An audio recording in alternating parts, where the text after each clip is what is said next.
Halo, selamat datang kembali di One Stock Research. Di episode kali ini kita akan membahas berkaitan tentang saham value investing ya.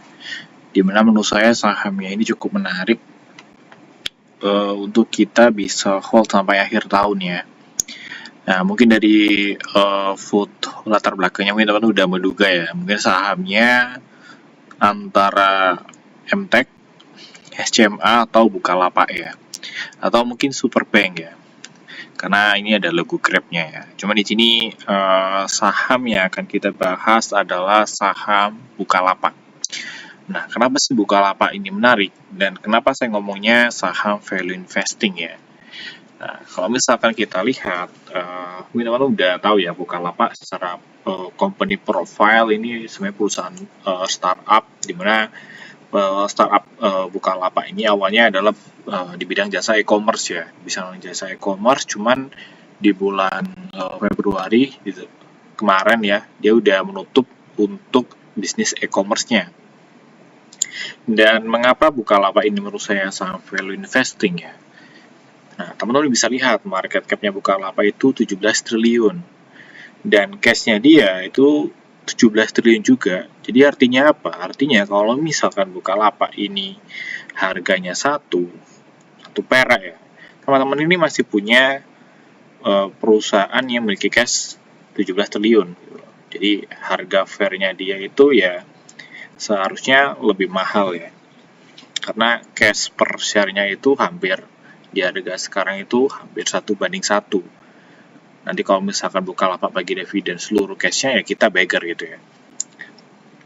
Cuman itu ya perbandingan yang secara gampangnya itu seperti itu. Cuman di sini saya cuma memberitahu ya, kalau misalkan saya itu lebih suka saham yang cash per share-nya itu tinggi. Makanya saya bilang Bukalapak ini saham yang under value. Nah, saham yang under value ini justru orang-orang ini nggak terlalu suka ya. Ini teman-teman bisa lihat dari bulan April sampai bulan September. Ini investor individualnya atau jumlah pemegang sahamnya turun terus. Ini 70.000, sekarang 68.000. Dan kalau kita lihat di komposisi pemegang sahamnya, ini investor individualnya ini turun dan perusahaannya itu naik terus. Jadi ini perusahaan yang dibenci oleh investor retail. Nah, kalau misalnya kita lihat lebih dalam lagi ya, ini kepemilikan Bukalapak per tanggal 15 ya, per tanggal 15 Oktober. PT Kreatif Media ini pegang 34%. Dia ini pakai brokernya itu PD dan juga KZ. Terus Lama Kota ini pakai broker AZ, YP, KZ, dan juga LG. Terus Bukalapak ini dia pakai brokernya itu LG ya. Ini dia pakai broker LG itu 100%. Dan Bukalapak ini terakhir kali ya dia buyback sahamnya itu tanggal 8 Oktober ya. Dia pakai brokernya broker LG. Dan teman-teman bisa lihat juga sebenarnya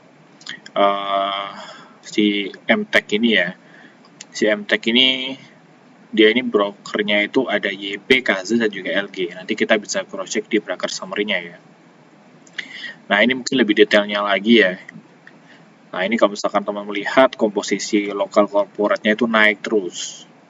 Ini kenapa? Karena ya Bukalapak sempat ada periode buyback ya, ada periode buyback, terus juga ada penjualan juga ya dari investor asing ke investor lokal di Bukalapak. Terus ini bisa lihat ya foreign-nya itu, foreign corporate-nya turun, dan ini juga individual investornya juga semakin kecil. Artinya apa? Artinya Bukalapak ini perusahaan yang semakin kering ya untuk investor retailnya. Dan untuk persentasenya sendiri teman-teman bisa lihat ini ya, institusi ini komposisinya semakin naik, terus retail komposisinya semakin menurun, foreign-nya juga semakin menurun. Jadi artinya apa? Untuk Bukalapak sendiri saat ini komposisi shareholder-nya itu mayoritas dipegang oleh lokal korporat ya.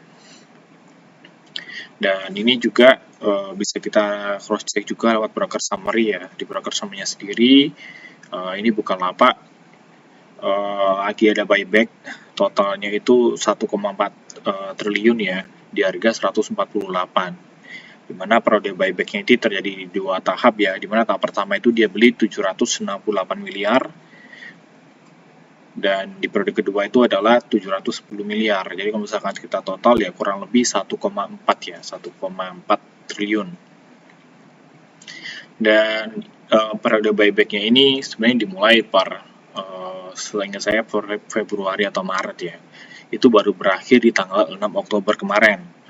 Nah, ini tanggal 6 Oktober, cuman kalau misalkan kita cross check lagi ya di sini ya, itu dia kebablasan ya teman-teman. Seharusnya tanggal 78 itu dia agak buyback gitu ya. Makanya sempat ada surat dari bursa ya. Nah, kalau kita melihat grup MTech yang lain ya, ini kan grup MTech ada MTech ya, atau Olah Mahkota Teknologi, itu dia naik lumayan tinggi teman-teman. Ini dia naik dari harga 400 sampai sempat kemarin itu di 1600-an atau 1700-an. Itu artinya apa? MTech itu udah naik hampir 200% lebih. Terus SCMA pun juga sama ya. Ini SCMA naik dari harga 120-an sehingga saya 120, 150-an. Terus dia naik ya sampai ke 450.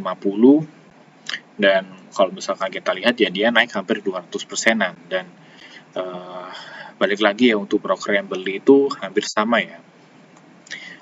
Jadi ada MTech tadi ya, brokernya ada Sukor. Kalau kita lihat dari sini ya, MTech ya, AZ, Sukor, YP, KZ, LG ya, diingat-ingat. Nah, MTech dia beli pakai brokernya dia, pakai AZ. Terus juga ada RX ya, KZ-nya jualan. Terus ini juga ada SMA, YP ini brokernya MTech juga. Ini yang rajin akumulasi ketika si SMA-nya naik. Nah, untuk saat ini, bayangkan ya, jadi itu cuma akumulasi 200 miliar. Ini SMA akumulasi 450M, Bukalapak akumulasi 1,2 triliun gitu ya. Dan dia baru selesai buyback gitu. Kenapa ketika periode buyback sahamnya nggak naik ya? Karena memang kalau misalnya kita sebagai owner perusahaan, tentunya kita kan pengen beli saham di posisi murah gitu ya. Nggak mungkin dong kita pengen beli saham kita di posisi mahal gitu. Makanya sahamnya nggak naik gitu. Di sisi lain memang juga terlihat bahwa ada broker asing yang rajin jualan ya. Ini YU, AK, terus ZP ini broker-broker asing yang jualan gitu. Artinya apa? Artinya ya memang sesuai dengan komposisi sebelumnya bahwa broker asing memang rajin jualan di saham Bukalapak, dan yang menampung ya PSP-nya sendiri atau pengendalinya sendiri ya. Dan menurut saya ada beberapa narasi yang kemungkinan sampai akhir tahun yang bisa menopang kenaikan Bukalapak ya. Yang pertama itu adalah kemungkinan Bukalapak ini spin-off menjadi perusahaan retail mirip MAPI gitu ya. Kenapa? Karena kalau kita lihat per 9 Februari ini kan marketplace-nya kan ditutup ya. Marketplace-nya ditutup, terus per 24 September dia ini membawa brand fashion. Ini kan jadi mirip kayak MAPI ya, mirip MAPI, MPPA gitu ya. Jadi Bukalapak ini berpotensi untuk spin-off karena kondisi case-nya dia kan banyak tuh ya, 17 triliun. Jadi dia mau bisnis apapun ada peluangnya gitu ya. Nah, yang kedua itu adalah potensi IPO Superbank. Menurut saya IPO Superbank ini udah semakin dekat ya, karena kalau misalkan kita lihat dari segi websitenya Superbank ini udah proper banget. Ini ada hubungan investor, ada informasi dividen, informasi investor, terus hubungi investor relation. Ini artinya apa? Gak mungkin perusahaan yang gak go public gak bikin seperti ini ya. Ini pasti perusahaannya udah deket-deket go public, jadi dari segi website semuanya udah dipersiapkan sama Superbank-nya. Dan kalau misalkan kita lihat juga dari berita-berita di beberapa minggu terakhir ya, ini Superbank ini udah di tahap uji minat ya. Jadi dia berpotensi listing, kemungkinan besar menurut saya dia udah masuk ke EIPO itu antara akhir Oktober atau di sampai minggu kedua bulan November ya, seperti itu. Jadi potensi untuk IPO Superbank semakin dekat menurut saya. Dan berkaitan juga ya tentang MESOP ya, karena Mesop ini banyak yang menanyakan terkait dengan Mesop di saham grup MTech ya. Memang MTech Group ini terkenal dengan MSOP-nya ya. Jadi MTech, kalau misalkan kita lihat di tanggal 16 Desember tahun 2024 itu dia melakukan Mesop ya. Terus setelah Mesop kita bisa cross check lagi. Nah ini setelah Mesop sahamnya bisa naik ya. Terus kita bisa cek juga SMA ini juga MSOP juga di tanggal 17 Desember, dan teman-teman tahu sendiri setelah MSOP sahamnya naik. Dan Bukalapak saat ini tuh sudah melakukan MSOP. Nah, MSOP-nya itu berakhir tanggal 12 November teman-teman. Jadi MSOP-nya itu di harga 189. Dan menurut saya apakah MSOP-nya ini menarik apa enggak itu tergantung apakah nanti bosnya ini eksekusi. Karena kalau misalkan bosnya eksekusi, itu sahamnya berpotensi nggak bisa turun di bawah eksekusi bosnya gitu ya. Seperti yang saya teliti juga di SMA maupun di MTech, ketika dia MSOP ya, dan bosnya eksekusi, itu sahamnya nggak pernah turun di bawah harga MSOP-nya gitu ya. Berarti ya memang dijagain gitu ya, mungkin bosnya rugi gitu. Dan untuk saat ini Bukalapak itu dia sempat di surati bursa ya kemarin ya, di minggu kemarin. Dia kan IPO di tahun 2021 sekitar 21,9 triliun, dan ini dananya itu baru dipakai 12,74 triliun atau cuma 58,9%. Nah, sementara dia itu punya 8,5 triliun ya, ini dana nganggur. Nah, manajemennya ini harus menghabiskan dana IPO-nya itu ditargetkan sampai 31 Desember tahun 2025. Nah, kalau misalkan manajemen Bukalapak ini mampu ya menghabiskan 8 triliun dalam 2 bulan, seharusnya sebagai investor kita itu curiga ini dananya diapain gitu ya. Kecuali dia pakai untuk hal-hal yang anorganik. Anorganik dalam artian yang pertama untuk akuisisi ya.